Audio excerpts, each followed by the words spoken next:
I never imagined that the happiest day of my daughter's life would become the most humiliating moment of mine. What happened next at Sarah's housewarming party would change our relationship forever. My name is Catherine, but everyone calls me Kathy. At 63, I thought I had experienced every emotion life could throw at me. I was wrong. The invitation arrived on a Tuesday morning, delivered by Sarah herself, which was unusual since we typically communicated through quick phone calls or text messages. "Mom, I want you to come to my housewarming party this Saturday," she said, standing in my kitchen doorway with that familiar, hesitant smile. Sarah had always been cautious around me, ever since her father passed away 5 years ago. Our relationship had grown complicated over the years, filled with unspoken expectations and quiet disappointments. The invitation was beautiful, printed on thick cardstock with elegant gold lettering. Sarah and Michael's new beginning, it read, with their new address in the suburbs printed below. I traced the letters with my finger, feeling a mix of pride and something I couldn't quite name. My daughter had built a successful career as a marketing director, married a wonderful man, and now owned a beautiful home in one of the nicer neighborhoods in town. "Of course I'll be there, sweetheart," I told her, though something in her expression made me pause. "Is everything all right?" "Everything's fine, Mom. I want this to be perfect, you know? Michael's colleagues will be there. Some of my new neighbors, people from work." She fidgeted with her wedding ring, a habit she'd developed since childhood when she was nervous. "I was hoping you could maybe, just be yourself, but maybe a little..." "A little what, Sarah?" "Nothing. Never mind. Just come, okay? The party starts at 2. After she left, I sat at my kitchen table staring at the invitation. What had she been about to say? I knew exactly what she meant, though she'd never say it directly. Sarah had always been embarrassed by certain aspects of my personality. I was too loud, too opinionated, too willing to speak my mind. Her father used to say it was one of my best qualities, but Sarah saw it differently. I spent the rest of the week preparing. I bought a new dress, a lovely navy blue number that I thought struck the right balance between elegant and understated. I had my hair done at the salon, opting for a softer style than my usual practical cut. I even practiced conversations in the mirror, trying to imagine what I might say to Michael's colleagues or Sarah's new neighbors. The truth was, I was excited. Despite our complicated relationship, I loved my daughter deeply. She was all I had left since Robert died, and I wanted nothing more than to be part of her life, to share in her happiness. This housewarming party felt like an opportunity to show her that I could fit into her world, that I could be the kind of mother she needed. I arrived at the party precisely at 2 o'clock, carrying a carefully wrapped gift, a beautiful crystal vase that had belonged to my mother. The house was stunning, a 2-story colonial with a perfectly manicured lawn and flower beds that looked like they belonged in a magazine. Cars lined the street, and I could hear laughter and conversation drifting from the backyard. Sarah greeted me at the door, looking radiant in a flowing sundress. "Mom, you look lovely," she said, and I felt a warm rush of approval. Maybe this would be different. Maybe today would be the day we finally connected the way I'd always hoped we would. The house was filled with people I didn't recognize, all younger than me, all seeming to belong to a world I felt increasingly distant from. Michael introduced me to his colleagues, polite professionals who smiled and made small talk before drifting away to more interesting conversations. Sarah's friends from work were friendly but distracted, clearly more interested in networking than getting to know the mother of their colleague. I found myself gravitating toward the kitchen, where I felt more comfortable. I'd always been good at helping, at making myself useful. Without being asked, I started arranging the appetizers, refilling serving dishes, and making sure the drinks were properly organized. It felt good to have something to do, to contribute to my daughter's special day. The afternoon progressed smoothly, or so I thought. I moved through the house, occasionally joining conversations, always careful to speak softly and smile appropriately. I complimented the decor, asked polite questions about people's work, and generally tried to be the kind of guest I thought Sarah wanted me to be. But I couldn't shake the feeling that something was building. Sarah kept glancing at me with an expression I couldn't quite read. She'd appear at my side whenever I was talking to someone, steering the conversation in a different direction or finding a reason to pull me away. It was subtle, But after 38 years of being her mother, I knew when my daughter was anxious. The first real incident happened in the living room. I was talking to Janet, one of Sarah's neighbors, about gardening. Janet had mentioned struggling with her rose bushes, and I was excited to share some advice. I'd been gardening for 40 years, and roses were my specialty. The secret is in the soil preparation, I was saying, perhaps a bit more enthusiastically than I'd intended. Most people don't realize that roses need well-draining soil with plenty of organic matter. I always tell people to add compost in the fall and then in spring. I noticed Janet's eyes glazing over, but I was in my element. Gardening was one of the few topics where I felt truly confident, where my knowledge was respected. I continued explaining about pruning techniques and pest control, my voice growing more animated as I spoke. "Mom," Sarah appeared at my elbow, her smile tight. "Janet, have you met the Hendersons? They just moved in down the street." Janet excused herself gratefully, and I felt the familiar sting of being dismissed. Sarah didn't say anything, just squeezed my arm and moved away, but the message was clear. I was being too much again. The second incident happened in the kitchen.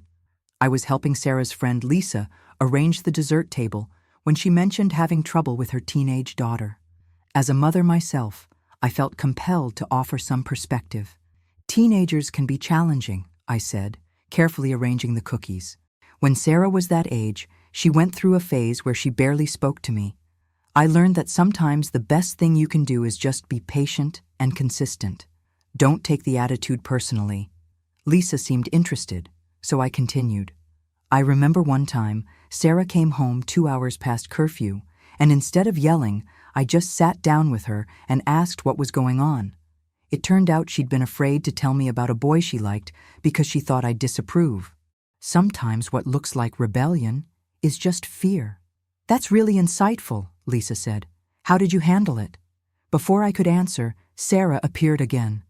"Lisa, you have to see the upstairs bathroom. The tile work is incredible." She guided Lisa away, leaving me standing alone by the dessert table. I tried to tell myself I was being oversensitive, that Sarah was just being a good hostess, making sure all her guests felt included. But the pattern was becoming clear.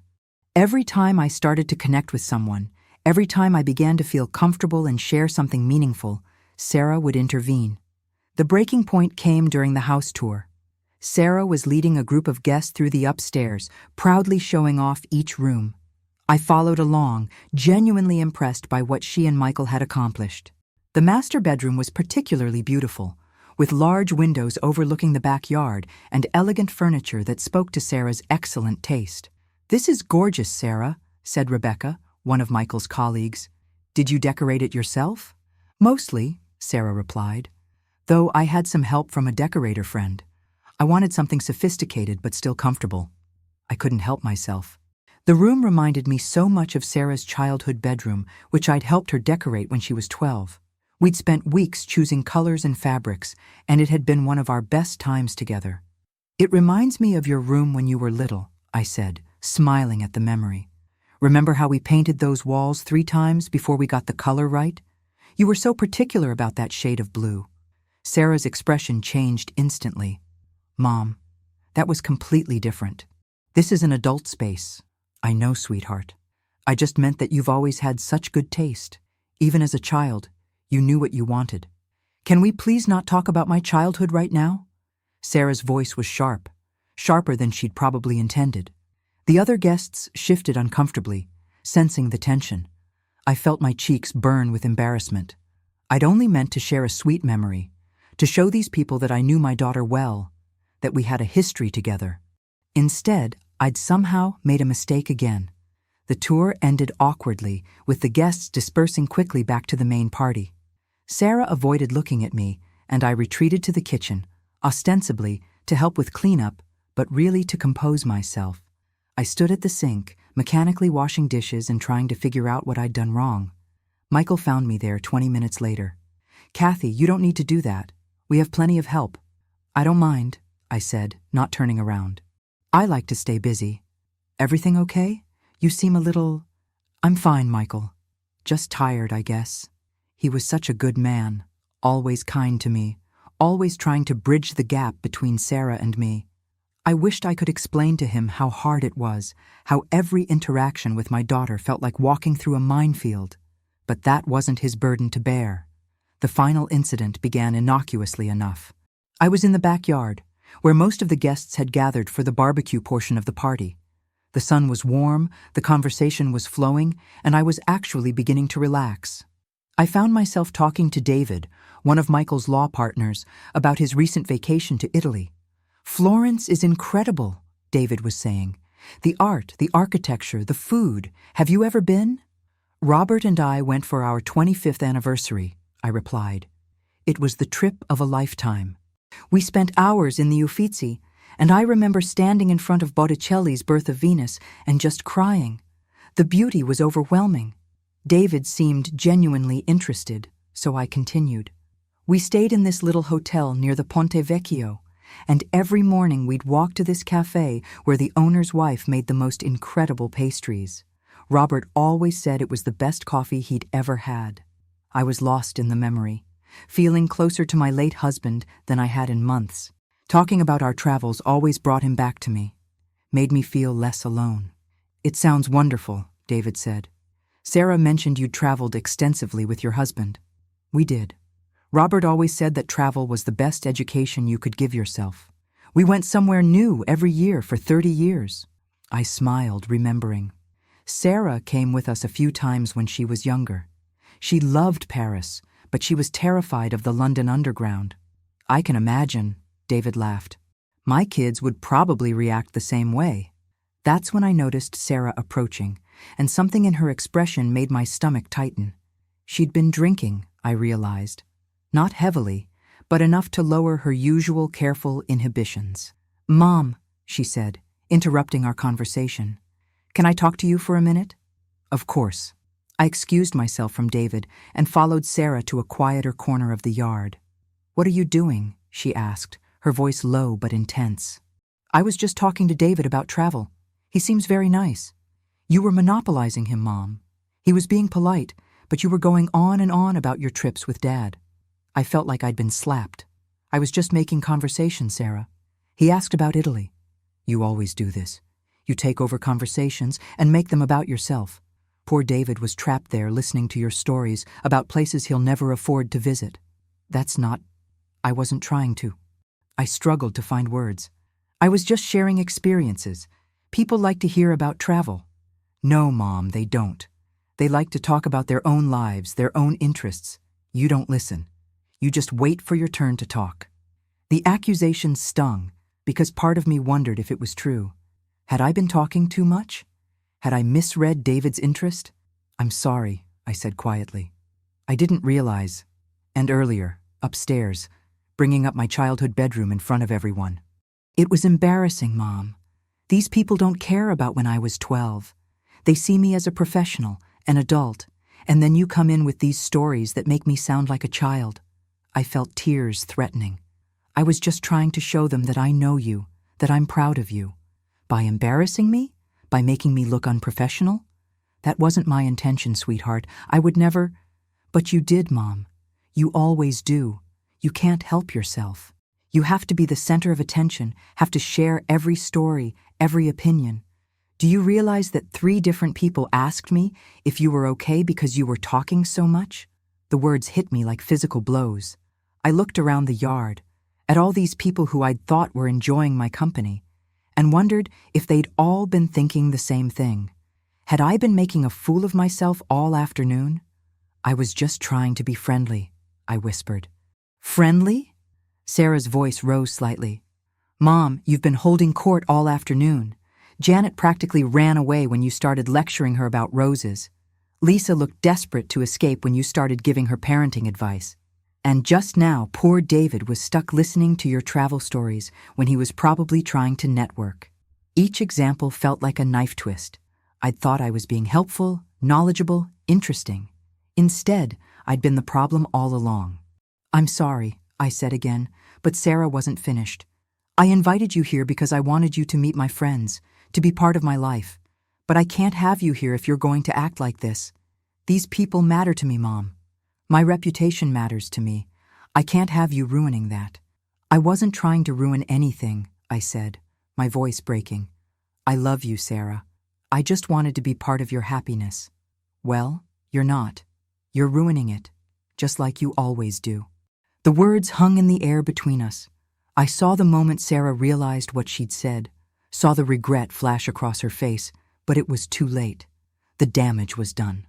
"Mom, I didn't mean—" But I was already walking away, pushing through the crowd of guests who suddenly seemed to be staring at me with new eyes. I heard Sarah call after me, but I couldn't stop. I needed to get away, to find somewhere private to fall apart. I made it to the front hallway before Sarah caught up with me. The house was quieter here, but I could still hear the party continuing in the backyard, the laughter and conversation that I was no longer part of. "Mom, please, I'm sorry. I didn't mean to hurt you." I turned to face her, and all the hurt and frustration of the afternoon came pouring out. "Yes, you did, Sarah. You meant every word. You've been trying to manage me all day, to control what I say and who I talk to. You're ashamed of me. I'm not ashamed of you.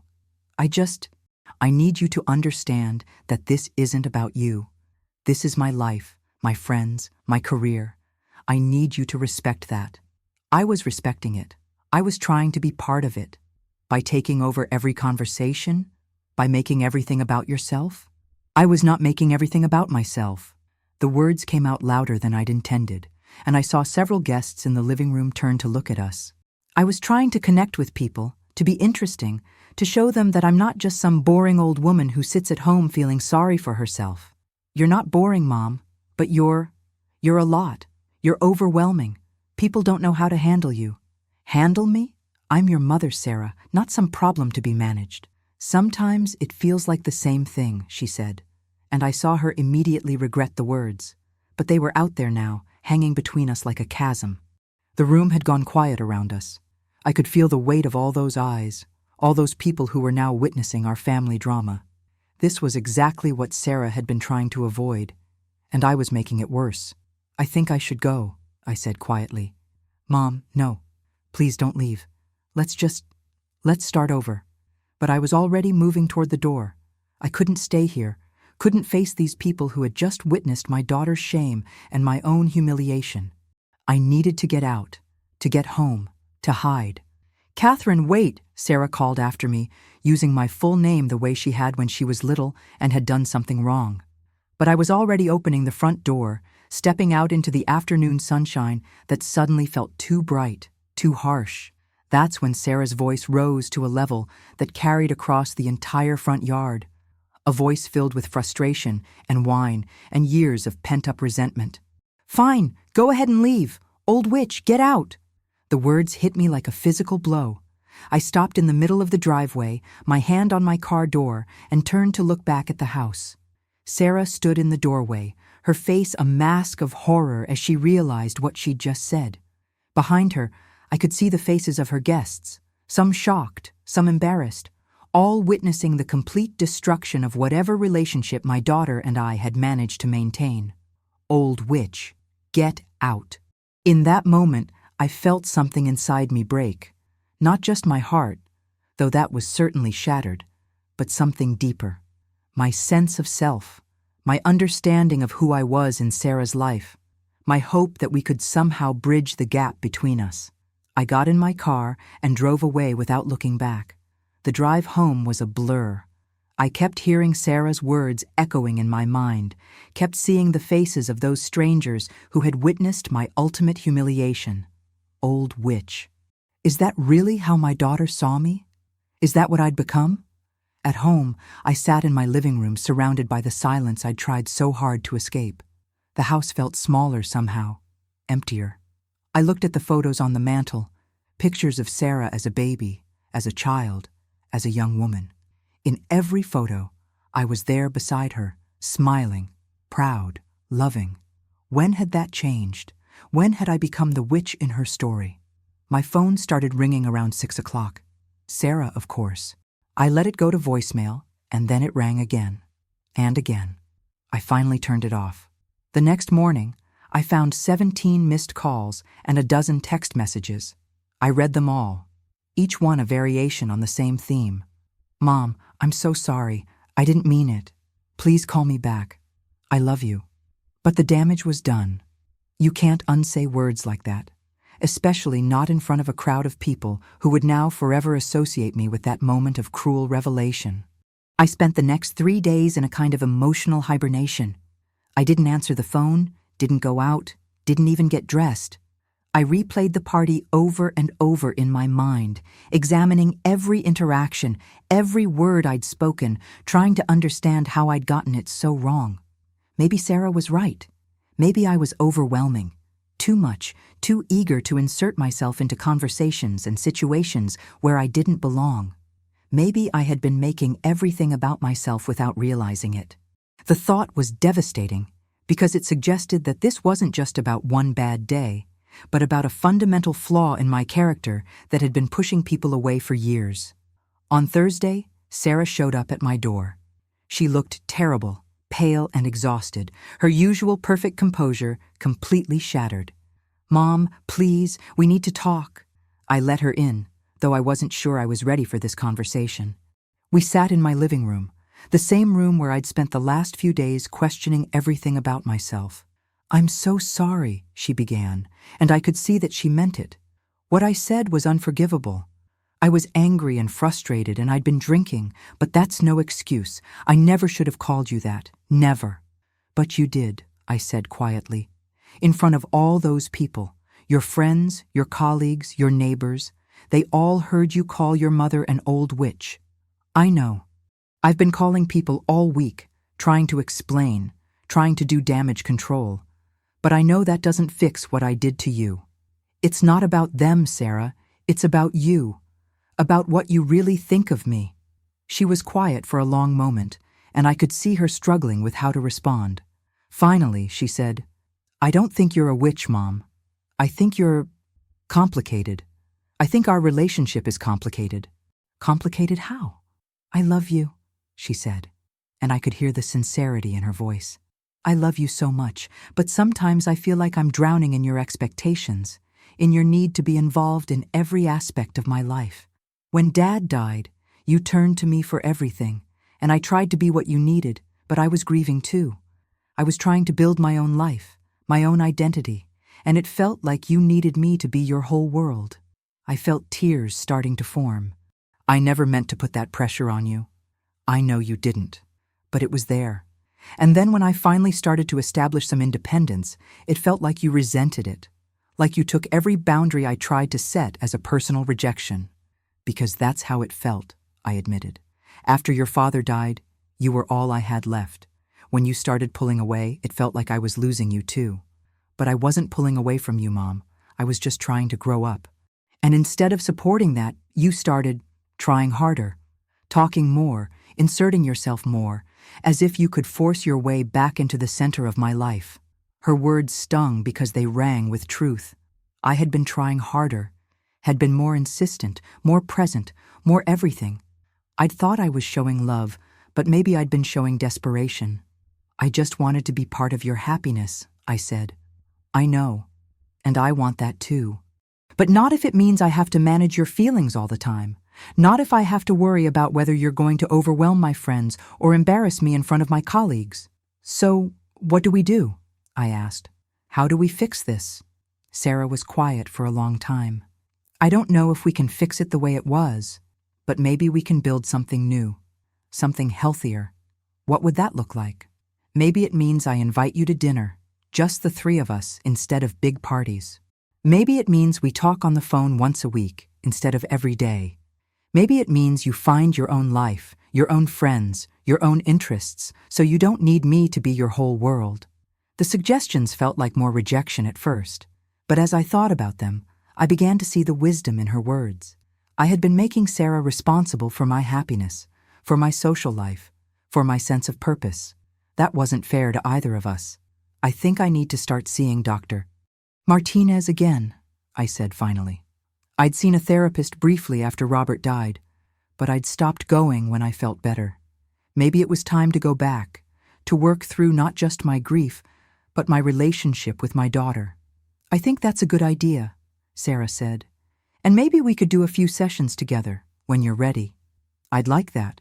We talked for another hour, carefully, gently, like people learning to trust each other again. It wasn't a magical reconciliation, but it was a beginning. Sarah left with a tentative hug, and I felt something I hadn't felt in months: hope. The next week, I called Dr. Martinez and made an appointment. I also did something I'd been avoiding for years. I signed up for a gardening club at the community center. It was time to build my own life, to find my own friends, to discover who Catherine was when she wasn't just Sarah's mother. The healing process was slow.